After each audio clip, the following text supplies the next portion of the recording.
தஞ்சை, அரவக்குறிச்சி மற்றும் திருப்பரங்குன்றம் தொகுதிகளுக்கான தேர்தல் நாளை மறுநாள் நடைபெறவிருக்கும் நிலையில் இன்றைய தமிழக அரசியல் சூழலில் தேர்தல் முடிவுகள் ஏற்படுத்தப் போகும் தாக்கம் என்ன? வழக்கமான முடிவுகளா அல்லது மாற்றத்திற்கான தொடக்கமா என்பதற்கான விடை நவம்பர் 22ஆம் தேதி தெரிந்துவிடும்.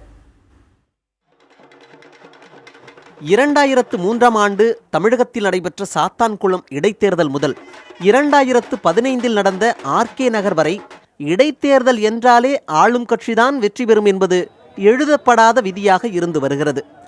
3 தொகுதி தேர்தல்களில் வெற்றி பெற தமிழகத்தின் 2 பிரதான கட்சிகளான திமுக, அதிமுக முனைப்புடன் உள்ள நிலையில் தேர்தல் முடிவுகள் ஆளும் கட்சிக்கு சாதகமாக இருக்கும் பட்சத்தில் பெரிய தாக்கத்தை ஏற்படுத்த போவதில்லை என பலர் கருதினாலும் எதிர்க்கட்சியான திமுக ஏதேனும் ஒரு தொகுதியில் வெற்றி பெற்றாலே நல்ல தொடக்கத்திற்கான ஆரம்பம் என்ற கருத்தும் வலுவாக முன்வைக்கப்படுகிறது.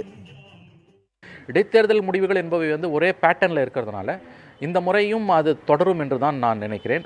ஏதாவது ஒரு தொகுதியில் திமுக வெற்றி பெற்றால் அது அந்த கட்சிக்கு உத்வேகத்தை கொடுக்கும், எதிர்க்கட்சிகளுக்கும் அது ஒரு நம்பிக்கையை கொடுக்கும். ஆனால் அதற்கான வாய்ப்புகள் எவ்வளவு இருக்குன்னு கேட்டால் அதற்கான வாய்ப்புகள் மிகவும் குறைவு.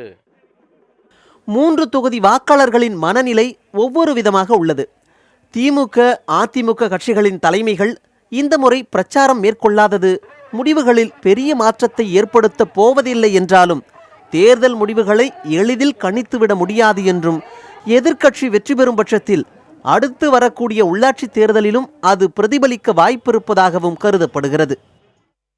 இடைத்தேர்தல் முடிவுகள் தமிழக அரசியலிலே பெரிய மாற்றத்தை ஏற்படுத்தும் என்றுதான் நான் கணிக்கிறேன்.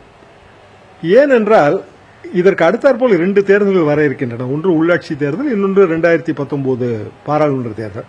ஒருவேளை வழக்கம் போல ஆளுங்கட்சி ஜெயிக்காமல் எதிர்க்கட்சி ஜெயிப்பதாக ஒரு உதாரணத்துக்கு வைத்துக் கொண்டால் உள்ளாட்சி தேர்தலுக்கு அது எதிர்க்கட்சிகளுக்கு பெரிய உற்சாகத்தை கொடுத்துவிடும். பாராளுமன்ற தேர்தலிலே இந்திய அரசியலை புரட்டி போடுகின்ற வகையிலே ஒரு பெரிய மாற்றத்தை ஏற்படுத்திவிடும். தஞ்சையில் காவிரி விவகாரம் எதிரொலிக்க வாய்ப்பு உள்ள நிலையில் அரவக்குறிச்சி, திருப்பரங்குன்றத்தில் சமபலத்துடன் வேட்பாளர்கள் களத்தில் உள்ளனர். புதிய தலைமுறைக்காக செய்தியாளர் ஸ்டாலின்.